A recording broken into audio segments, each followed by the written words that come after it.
Hey guys, what's going on? It's Eli, back with another review video, and it's that time once again for Oscar-winning movie week. Yes, in celebration of, the upcoming Academy Awards / the Oscars. Throughout this week, me reviewing some Oscar-winning films from Best Picture to Best Animated Feature. And to start off Oscar-winning movie week, well, like before, I'm doing it, well, with how do I put words? Because I had it,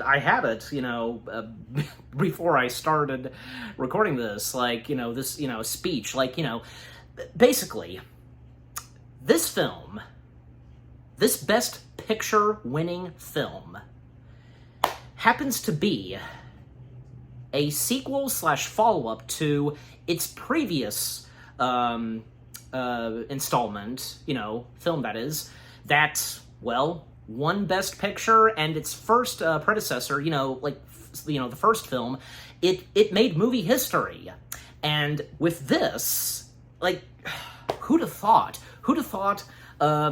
For, people in 1974, how this sequel / follow-up would turn out. And right next to its first predecessor, it too is considered one of the best films ever made. It too made movie history. And, for the first time ever, for the Oscars, it was the first film sequel to win Best Picture.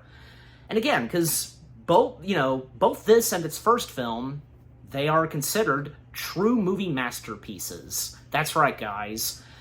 To start off Oscar-winning movie week, I am reviewing, and not to mention, this year it's celebrating its anniversary, and of course it's fitting enough to review, from 1974, The Godfather Part 2. Yes, The Godfather Part 2. Wow. Just wow. What a masterpiece this movie is. It's amazing, because how, sometimes, not every, film sequel to its predecessor, / the first, sometimes they don't turn out that good, but, sometimes they would turn out like true masterpieces, and they would be really good sequels, and it all depends. If that film sequel has good luck or bad luck, if there's good writing to it, a good story, you get what I'm saying. And, well, luckily enough, The Godfather Part 2 proved so. And for me, because, of course, I got to finally watch it, and I gotta say, the first things I have to say about The Godfather Part 2, I won't deny that it's a fantastic movie, that being a film sequel / follow-up to the first Godfather film, and how it too made film history. What more do I have to say? Because, it's amazing. And not to mention, because, it didn't take them that long, Francis Ford Coppola and everybody that were involved in the first film to, work on a sequel. And, fun fact, Francis Ford Coppola didn't want to direct the sequel at first, because he didn't have a good time directing the first film, and he had Martin Scorsese in mind to direct it, but eventually he did direct it, as long as he would, have full control, and, it wouldn't be too hard on him like what happened when he directed the first film. I mean, even though he struggled, directing the first film, look how the first Godfather film turned out. It turned out to be a masterpiece. It's like a good comparison, like when Steven Spielberg worked on Jaws, that movie went through hell, but still, when the movie was finally finished and it came out, they made one hell of a film. Just saying. And of course, yeah, that goes for the first Godfather film and this, despite the fact that nothing really bad happened this time for Francis Ford Coppola while directing the sequel. Alright, but with all that being said, and as always, read the description / the story. The compelling sequel to The Godfather, contrasting the life of Corleone father and son, traces the problems of Michael Corleone in 1958 and that of a young immigrant Vito Corleone in 1970's Hell's Kitchen. Michael survives many misfortunes, and Vito is introduced to a life of crime. So Godfather Part 2, well, because it has two stories going on. One, of course, in 1958 and in 1917, and from there on, with the life of a young Vito Corleone. And golly, just so much happening in this movie, because for Vito Corleone, a young Vito Corleone, well, because his father was murdered, and his brother fled, for vengeance, for revenge, but got killed, unfortunately. And all that's left, of course, is, Vito and his mother. And unfortunately, Vito's mother doesn't survive. And that's because, well, this has to do with a mafia lord. Because Vito's father, Antonio Andolini, I think, I got that right. He was murdered for an insult to the local mafia lord, Don Ciccio, and might have gotten that right, too. You know me sometimes pronouncing some words, bear with me.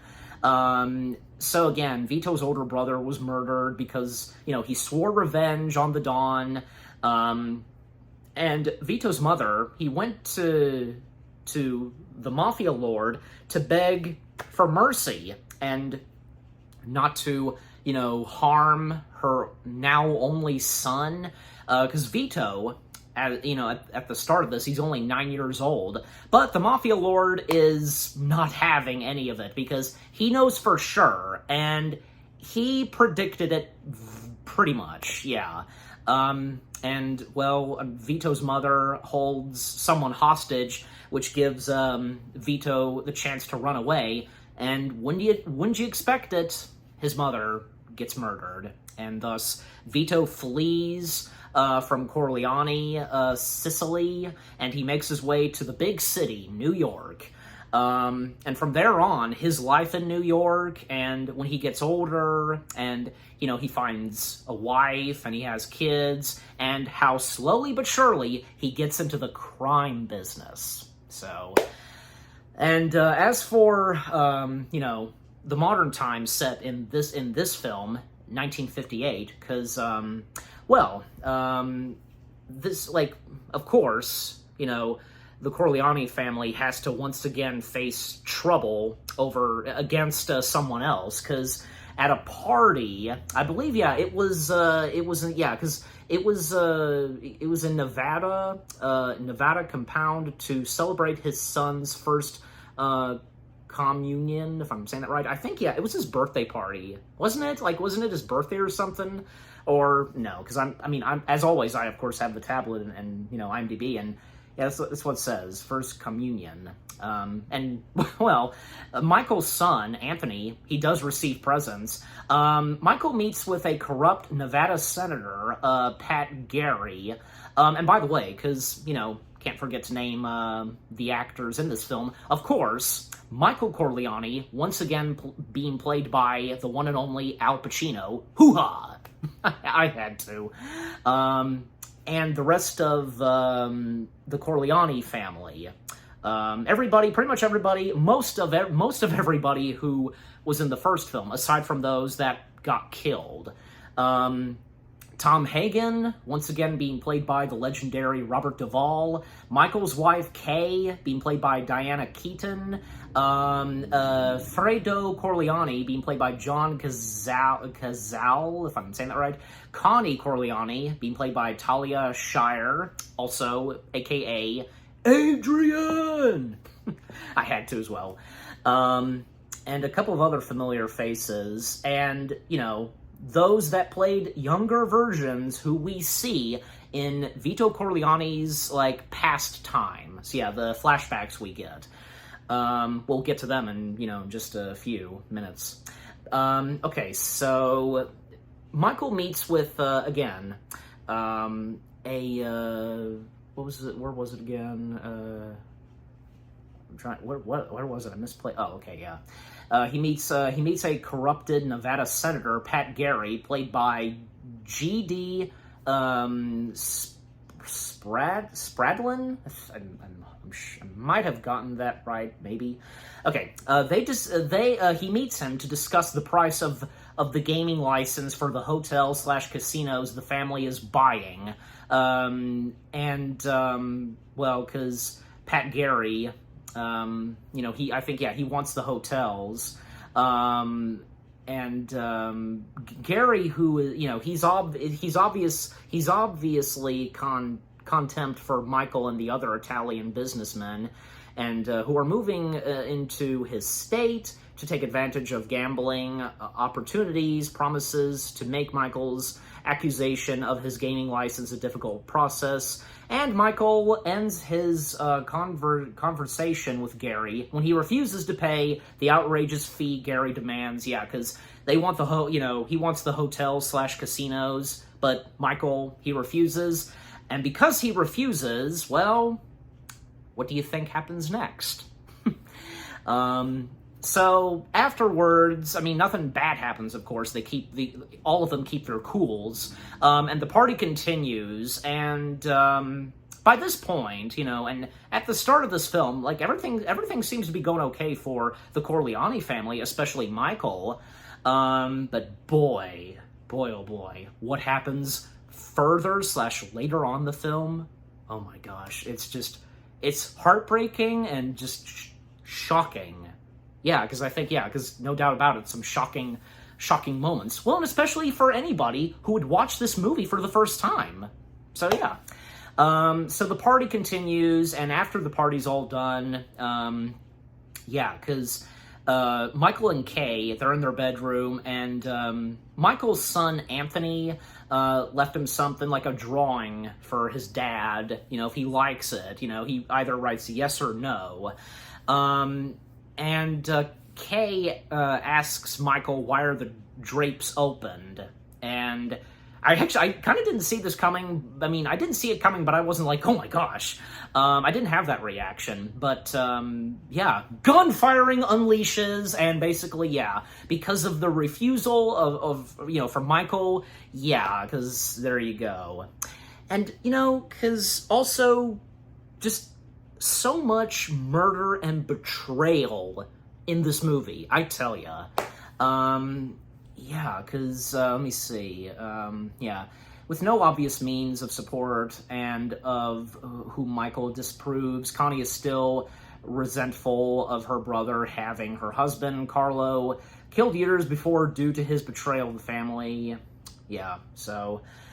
And thus, Michael and everybody else in the family trying to, solve this problem and, try to make negotiations. But still, there are some murderous moments in this film.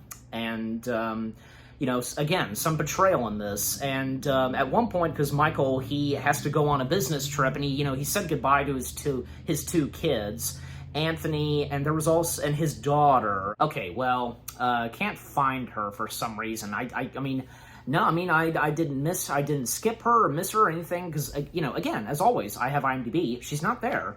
However, Anthony Corleone is listed, and a young Anthony Corleone, being played by James Gunaris? Yeah, that sounds about right. Okay, so Michael, he says goodbye. He says goodbye to his kids, and, not that much for Mary, but a lot for Anthony, whenever, Michael and Kay's kids are on screen. It's mostly Michael. Not Michael, Anthony. Yeah. So Michael, he says goodbye to his kids, and he going on a business trip, and he makes his way to Florida to meet with someone who of course, knew Michael's father. And I think, like, it was kind of mutual between this guy and the Corleone family. Hyman Roth, being played by the late Lee Strasberg. Basically, because, getting help, from him. Michael is getting help from him, and to take care of those who attacked them, and because of the whole thing of him refusing what Pat Gary, offered and asked for, from Michael. And so, thus, throughout, Michael is spending a lot down in Florida, and with that, more on, the flashbacks of young Vito Corleone. Because, okay, now, comes the part where, talking about, those who played some of the younger characters, in the flashbacks. Like, talk about in the first movie, one of the greatest, like, on-screen movie characters. Like, this movie character being played by the Oscar-winning actor, this character being such an iconic character, in film history. Yeah, I think, you get my point. So who could play the younger version of this Oscar-winning performance, this character, this iconic character from the first film? Well, that being the legendary Robert De Niro. Robert De Niro playing a young Vito Corleone. Yeah, Robert De Niro's performance, oh my gosh, I mean, he's Robert De Niro. He's fantastic as a young Vito Corleone. And the fact that throughout the whole film, sometimes, yeah, he does speak English, but most of the time he's speaking Italian. So, yeah. And again, just as the film proceeds, with the flashbacks of a young Vito Corleone, the closer he gets being a part of crime business and what would come next for Vito Corleone and those that, would become his friends, and, they start this own business and he would become the Godfather. And also because moments with a young Vito Corleone, because, yeah, we see his wife, young Mama Corleone, being played by Francisa Di Sapio, if I'm even saying her full name right, and Mama Corleone in 1958 once again being played by Morgana King. Yeah, because, well, again, we see them in New York, and they do have kids, and of course we get a young / baby / toddler of Michael, and one of one of Vito's other children, a baby that is, like, had pneumonia. Jeez Louise. Well, I can imagine that must be so tough, especially for just a little infant. The pain that a baby would have to go through having something like that, for sure. And continuing on with what's going on in 1958, because, yeah, the time and setting of 1958, it actually takes place around, well, when 1958 is coming to an end. Later on, it's Christmas time, and then New Year's happens. And, the same thing goes for the first Godfather film, because there was a bit of Christmas that took place in the first Godfather film. So, yeah, the same goes for part two. Even when Kay is trying to get out of the house with her kids to do some errands, but Tom and everybody else, under the services of the Corleone family, they're under their services, like they tell Kay that, she can't leave the house because obviously she and the kids have to be under protection because of what's going on out there, and, the situation that Michael is in, and the same goes for the family. Golly, because a lot of, like, intenseful and emotional moments, like, with, Michael's, I want to say, yeah, younger brother, Fredo, and, what Fredo is going through, and, Yeah, it's a shame. And Connie, because her appearance, like, she appears, like, early on in the film, but then she would appear very later on, near the end of the film. Yeah, so I remember that very well. And, you know, moments between, well, Connie and Michael. So, and by the way, because with Michael, it's just, Al Pacino, his performance as Michael in this, wow. And not to mention, the character of Michael Corleone being placed at number 11 in AFI's 100 Greatest Villains. Yeah. I'll be completely honest, at first, and during when I was watching the movie, I wasn't getting any vibes of, I'm just saying, like, I wasn't getting any vibes of him being a villain, because, like, I knew exactly what was going on and the situation that the Corleone family were in, but later on in the film, yeah, I think, yeah, that's where I can tell just how twisted and blinded he is. And yeah, because Kay made that very clear when she told Michael that he was blind. And boy, like, that one scene between Kay and Michael, until I get to that, yeah, so, again, like, and just to speed things up, because, I mean, golly, this movie being 3 hours, I tell ya. 3 hours. I mean, you know, here's the thing, like, I remember because when watching the first Godfather film, to me it felt like a long film. And even though it was 2 hours, but when watching Godfather Part 2, wow, just how many hours it was for me to watch the film. So, well, I mean, you know, you'd watch, you know, for a movie being 3 hours long, it would take you 3 hours to watch a movie, of course, you know. Okay, so, continuing on, because, you know, with what's still going on during 1958 to, I think, yeah, like, sometime later in the film to now, 1959, and, with what's going on in, you know, young Vito Corleone's life, because, you know, still, Michael and his men, you know, hunting and tracking down and so on, and, you know, killing people. And, like, even say, like, one moment where Michael's bodyguard, being played by Armigo Todd, was supposed to kill someone in a hospital by placing a pillow, but he got killed, unfortunately. And even, like, say, like what was in the first film, like, telethon meetings, I want to say, yeah. And a few times where they went to court, and, you know, how Michael was, I think, yeah, almost like risking to be arrested and, you know, just he'd be done for, be thrown in jail and such. And with what more that's happening with Kay, I should say. Yeah. Like at one point later on, because Michael receives word from Tom that Kay had a miscarriage. They were expected to have another baby. I think. It was their third or fourth child that they were expecting, and she had a miscarriage, or so we think at first, and the same goes for Michael. And again, Tom telling him this, like, you know, because he told him that it was a miscarriage, like, well, he obviously didn't know what the truth was.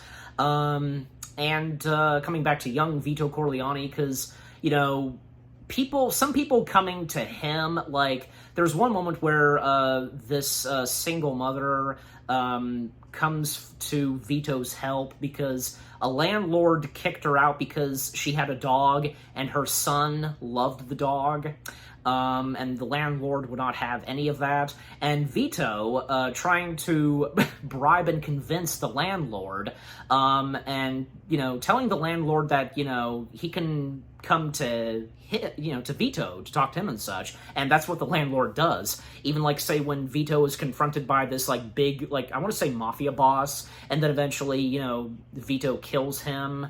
And let me tell you, because the violence in this movie just, wow, I tell you. I mean, for the first two movies, when someone died on screen, it felt real and legit, you know? Like, Luca Brosny's, if I'm saying the full name right, like, his death in the first film, oh my gosh, him getting choked and such. And, well, because the sequel does the same thing, too. Some characters getting choked and such. And can't forget to, name this character, Frankie Pentagella Kelly, if I'm even saying the last name right. Again, you know me sometimes. How he is, how much involved how much he's involved in this, and how, I think, they realize that he's in on this, trying to kill Michael and so on.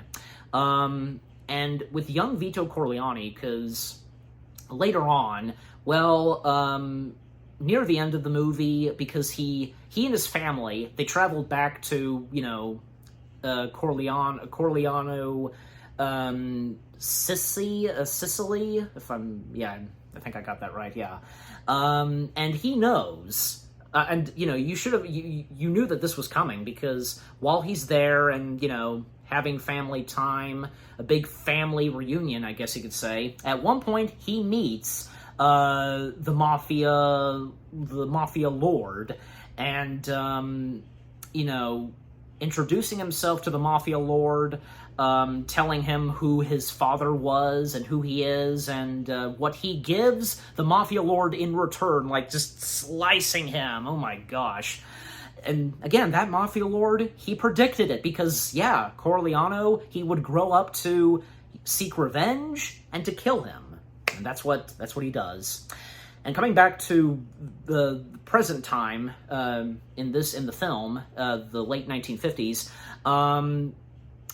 at one point, and now I finally talk about this one sequence where Kay tells Michael that she and their kids are going to be leaving. Like, they're just going to, she's just basically going to leave Michael, and she knows how blinded he is because of this business and what he's doing. And Michael is, consulting with Kay, and even, telling her about, what he heard about the miscarriage. And, he's sorry about it, and, telling her that, it's his fault, and so on. And Kay, she's like, "Oh, Michael, you are so blind." She tells him that it was not a miscarriage. It was an abortion. And you see the look on Michael's face. And what a fantastic performance right there from Al Pacino. Just the look on his face. You see something going on in his face, his eyes, and like the jittering like of his mouth. Like, he can't believe what he just heard from Kay, the woman that he loved so much. And you know what? Because they were so happy. And I talked about this when I reviewed the first Godfather film. Michael, he was just a nice and normal, guy, and, a good son in the Corleone family. But when he slowly but surely got into the business, which his father, really didn't want his son to be involved in, he changed. He completely changed. And God, and it shows you, because further on in part 2, how evil and twisted and blinded he is. And, and that's the thing. With him being evil, all it is just, because he's blinded by this whole thing. How he has power and how he's running this business. And, especially, and again, because when he hears from Kay about that it was not a miscarriage, it was an abortion, the look on his face, and then he just, slaps her, and you won't take my children, and just you won't take my children! Yeah, a lot of moments where there's some pretty good yelling in this, especially from Al Pacino. And here's another thing, because with what Michael did with, this family and this business, well, I saw this from someone, like a commenter on, on YouTube when I was watching some, clips of The Godfather, especially part 2. And this one commenter said it best. Vito Corleone turned the business into family, but Michael, he turned the family to business. You see what I mean? And what that commenter was talking about? Oh my gosh. And again, because how Vito he didn't want his son to be a part of this. It'd be the last thing he would do, and, for his son. And, what Vito had plans for his son, his future, and how it was established later on in the film when we get another flashback. And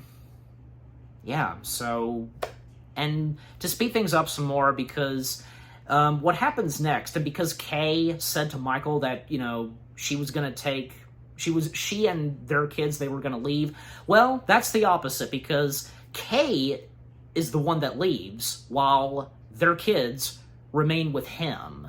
So he won, basically. He won the custody battle, technically. And again, let's come to the ending, because by this point, and at the end of the film, because things do go downhill for sure, especially for Michael, what he does.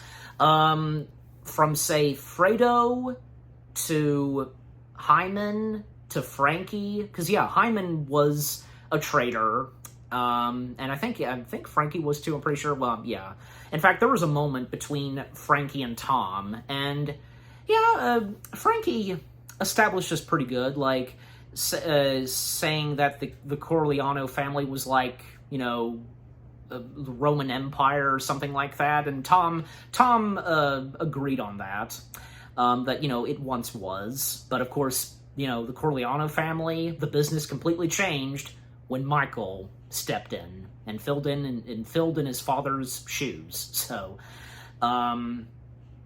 so from Hyman, Frankie, and Fredo, and by the way, because another moment between Fredo and Michael, because Michael, he at one point said to Fredo that, you're not my brother anymore, and I don't want to see you again, stuff like that. But I think at one point, because Connie, a scene between Connie and Michael, Connie just telling Michael to forgive his brother and so on, and which, Michael, you think that Michael, did forgive his brother, they made up by hugging and such, but what came next for Fredo?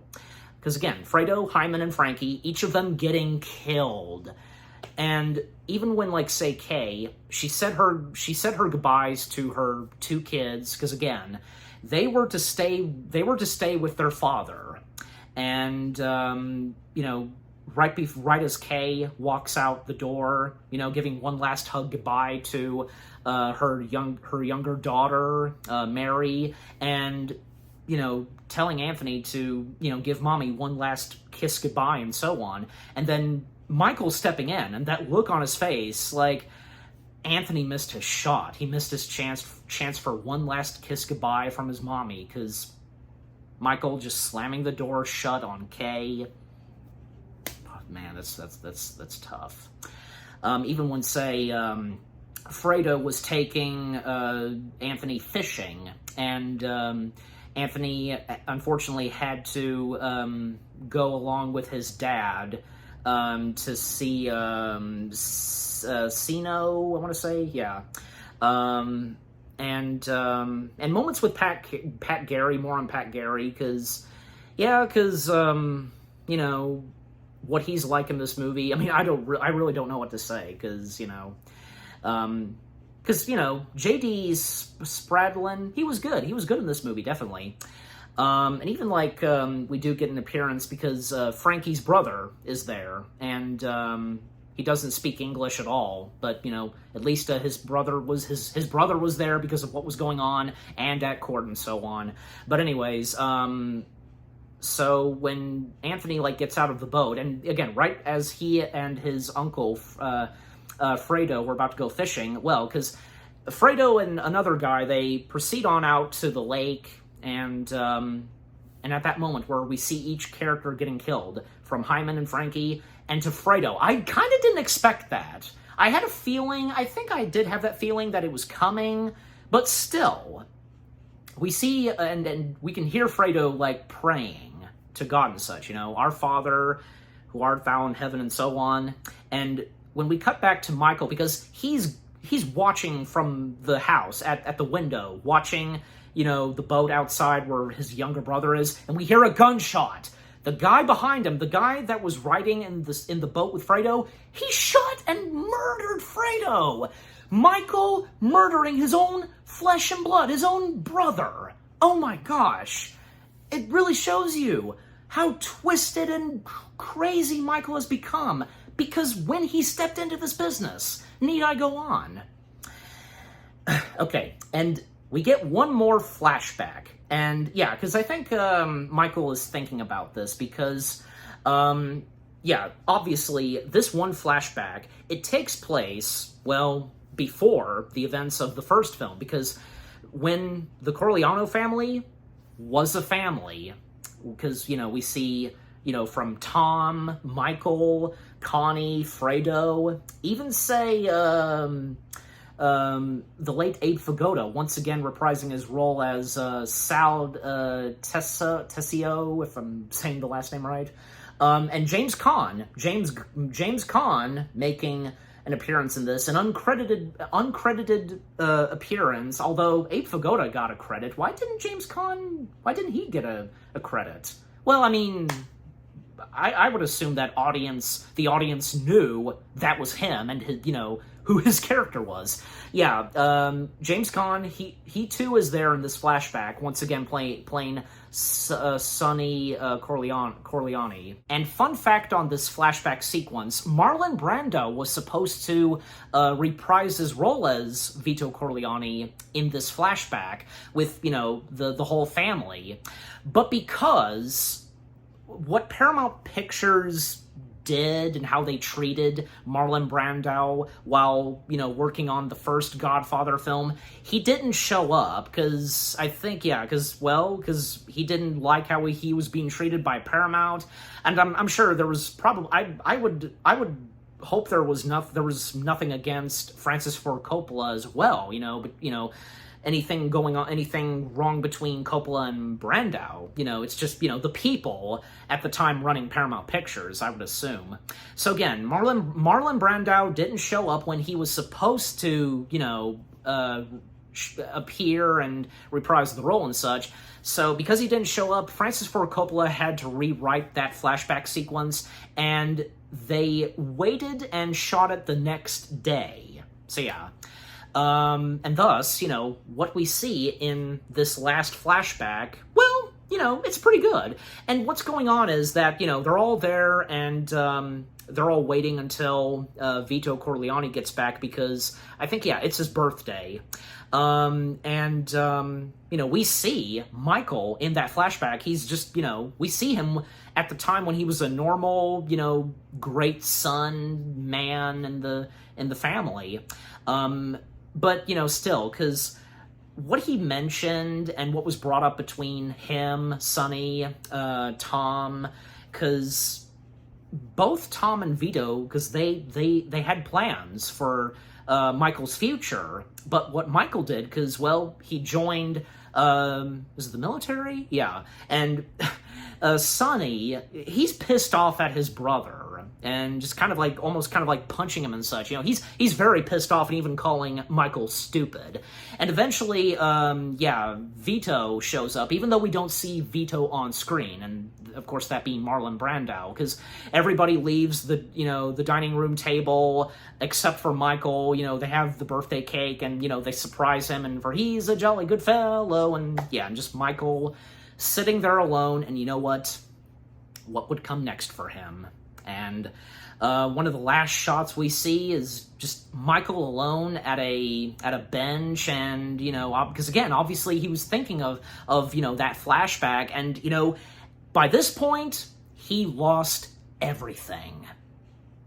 Because I tell you, it's sad. It really is sad what happened to Michael when he stepped in and filled in his father's shoes, and what he would do from turning this family back to a business. Because, like I said, Vito, he turned the business into a family, but for Michael, he switched it. He reversed it back to, you know, this being a business. You know, the best way to put at it. Yeah, what a great way to end the film, for sure. Just seeing Michael, you know, he did this to himself, being twisted and blinded. He lost everything. What a great way to end this follow-up / sequel. Definitely. The Godfather Part 2. Again, what more do I have to say? You know, just like it's the first film, you know, it made film history, and for it being the first ever film sequel to win Best Picture, like, it's amazing. It really is amazing. What would come next after the first film? Just how, like, again, because I were to assume that at the time, people in 1974, they couldn't have imagined how, the first sequel / follow-up to The Godfather, how it would turn out. Turning out to be a true masterpiece, a perfect film.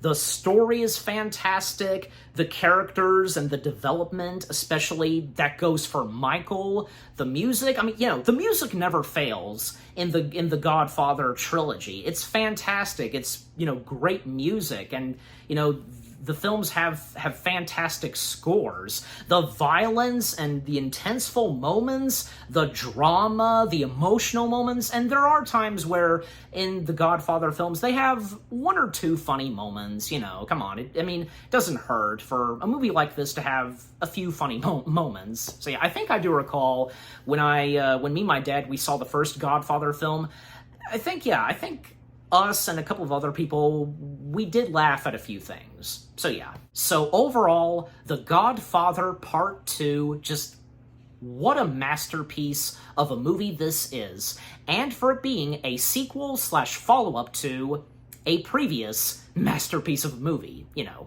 And I'm giving The Godfather Part 2, well, what the heck, and it's obvious, 10 out of 10 stars. Yes, 10 out of 10 stars for The Godfather Part 2. So, what about you guys? What did you think of The Godfather Part 2 itself? Like, what was your first reaction to this film?